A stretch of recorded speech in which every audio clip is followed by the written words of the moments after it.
Melee is one of the most requested returning features for Payday 3. Whilst we can all agree Payday 2's melee system was a bit of a bloated mess, with perk decks like Infiltrator and Sociopath enabling massive damage multipliers and a few popular bladed options, it was still a well-loved, if imperfect, style of play.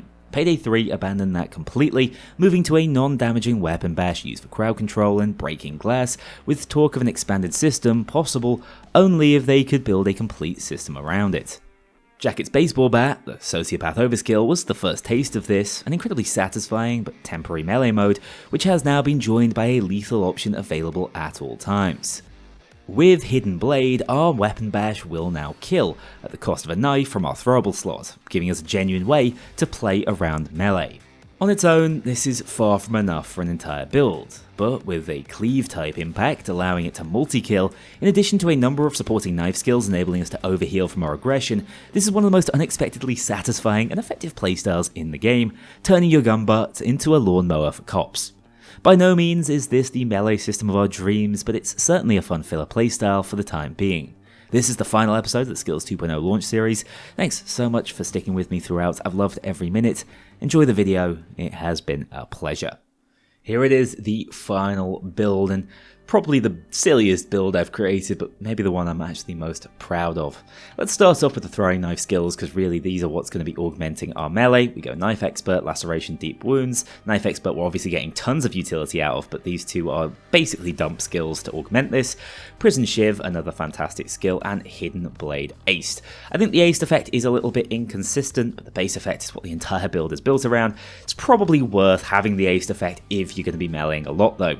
Fan Throw we could ace out, it's 2 more points to spend and it would be 2 more throwing knives. I don't think it's necessary, I'd rather have the points in something else. In this case I drop them into Scar Tissue, but then build up properly into Doctor's Orders, Field Medic 1 and 2 as this is a medic bag build, and Pain Tolerance, which is going to give us a ton of resistance when we run into the cops and start meleeing them like crazy. Having the medic bags is important because it's one of the ways we're going to heal up back to full and reactivate Pain Tolerance. We don't have that professional commitment we had with the throwing knife setup, no utility belt, I just can't afford it because I need Hidden Blade. So unfortunately we are going to have fewer knives overall, and we're also not going to have those Puppet Master skills that we would have otherwise. Moving over to the Ninja Tree, this is a dodge single plate setup. It's not full commitment to dodge. I think dodge, if you're really going to look to run it, you do need Smokescreen I should say. You basically need the Fog Machine tree. We ace out dodge this, Flow State, Judo Chop we just basic, Under Pressure, we'll get to On the Run by SMG skills. This amount of dodge is not necessarily going to be enough to keep you alive, but the healing from Under Pressure is nice, again, to get back up into the Adrenaline state where we have higher resistances. Flow State is going to be really how we dodge most of the big hits. Judo Chop is a single point dump skill, but it's another 2% dodge as base thanks to dodge this. SMG Adept we basic out, Stockpile SMG, similar idea, mostly just to augment SMG Adept. Multitasker and Cracked Aced will also ace out Multitasker. I think this skill is alright. We're going to be meleeing a lot, so we're going to actually get quite a lot of reload utility out of it, whereas most builds don't use quick melee too often. For once, Multitasker actually feels like a bit of a priority. Cracked is an amazing skill, and it's what makes SMGs feel so powerful at the moment. On the Run is the final skill in the build. It's going to be 15% dodge a lot of the time because I run, dip, dodge, and dive as much as possible when I'm playing the game right now. I know we don't have the run on reload, I know that's a skill a lot of people are after. It's just a massive point investment, I don't think it's worth the extra 2% of dodge for whatever we'd have to give up on. This is the skill build. It's basically a combination of a few damage SMG skills, so they at least have some utility there, but predominantly we're going to be dealing with most regular enemies using this cutthroat line. Medic bags, of course, throwing knives, that's what's going to let us melee. Trip lasers and Sociopath, you know it's a melee build, I've got to run Sociopath, and don't ask why my character looks like this, by the way, I don't remember making this mask. This is what happened to the cut ice cartons. In the primary slot, we have the Thick PC9. I think this is one of the better SMGs in the game if you want something that's little bit more rounded. I'd still love to run the War. I like this weapon. I just think its ammo economy is untenable, whereas the Thick does a lot better on that front. And then the secondary slot, like I do for most of my SMGs builds for whatever reason, I like to run the Tribune. It just sort of keeps me in that mindset. But feel free to run anything ranging from like the Bull Kick or the Jackknife, any sort of pistol secondary, or even the Justicar if you enjoy using them.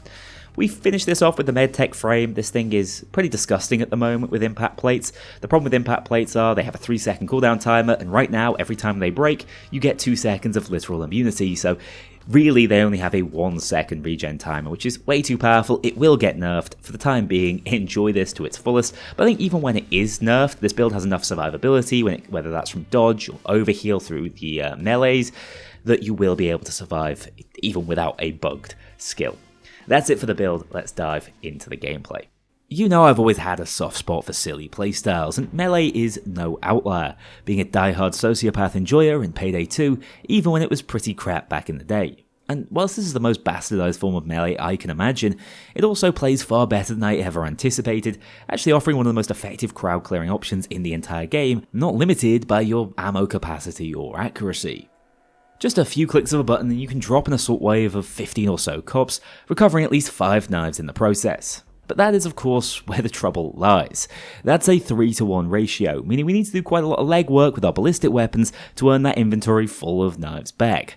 At first I thought this could be offset by the cleave melee offers, landing on multiple swats at once, but unfortunately Hidden Blade is programmed to take a knife out of your inventory for every cop you swing and hit, meaning clever timing and placement isn't rewarded quite as much as I'd like to see.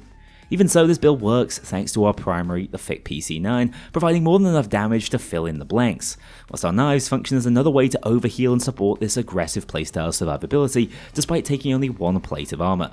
The Sociopath overskill is another source of that adrenaline and just seemed fitting given the melee theme, despite this setup craving another option versus Dozers. Even so, Socio can easily get us out of a pinch and crucially heal back up to full health without guzzling medic bags to reactivate the pain tolerance overheal on kill effect anytime you get clipped by a cloaker or gas nade. On the topic of survivability, with 1 plate being bugged right now and also granting the 2-second immunity that should be exclusive to the 4-plate frame, we also incidentally end up with an effective 1-second recharge rate on our impact plates. This is obviously busted, and we'll need to test how this plays further after it's fixed, although I doubt that'll come before January, so you have plenty of opportunity to abuse this to your heart's content. The one thing that might be able to stop you though is obviously Dozers. Without shock nades and an SMG primary, we're not well prepared, although the thick PC9 is definitely one of the better SMG options for getting the job done. Being able to chip away from mid-range before going for the armor trade is essential, and as a more mid to close range option than say something like the Ziv, it holds its own well enough here. Overall, it's just quite a consistent weapon as of the skills 2.0 rebalance, and even with relatively limited skill support, carries a decent threat to the cops. Shotguns might be a better option to fill in the gaps of this setup, but with us already looking towards the ninja tree, it's a tough sell trying to go for mechanic. Also, I like having an all ranges option when we're obviously already extremely lethal at shotgun ranges thanks to the knife's insta-kill effect. Speaking of which, Hidden Blade Ace does come in from time to time, and the cleave effect of the quick melee comes in extra handy when it doesn't cost you anything.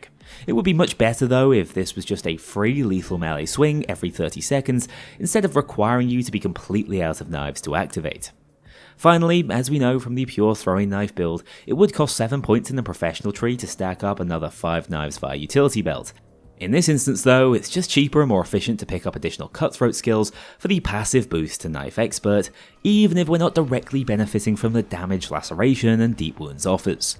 Whilst this is far from my ideal melee setup in Payday 3 later down the line, for a concept build pulled together predominantly as a result of a single silly skill, held together by a surprisingly potent synergy with the medic bag branch, this setup is far more powerful and fun to play than it has any right to be in my opinion, making this one of the more enjoyable, if less overpowered builds I've shared this month. Once again, I have no idea what order these videos will be uploaded in, but if this is the last one, as it's been scripted, I want to take a final opportunity to thank everyone for watching. I'm writing this script just after the update went live, and I watched the chaos of the increasingly divided community start going at it from day one. I'm pretty disheartened from a Payday perspective, to be honest, but the continued support on my channel means the absolute world. I'm so incredibly grateful for the many comments I've already received. They got me through this final recording, so I hope it's worthwhile in the months to come. Take care guys, it has been a pleasure. I'm excited for the year to follow, and I hope to see you all around here very soon. A huge thank you to my dedicated Patreon backers. If you want to join this crew in going infamous, check out the link below and pledge as little as $2 to see your name in the credits, or get 24-hour early access to future videos and vote on upcoming content. Take care, I'll see you all soon.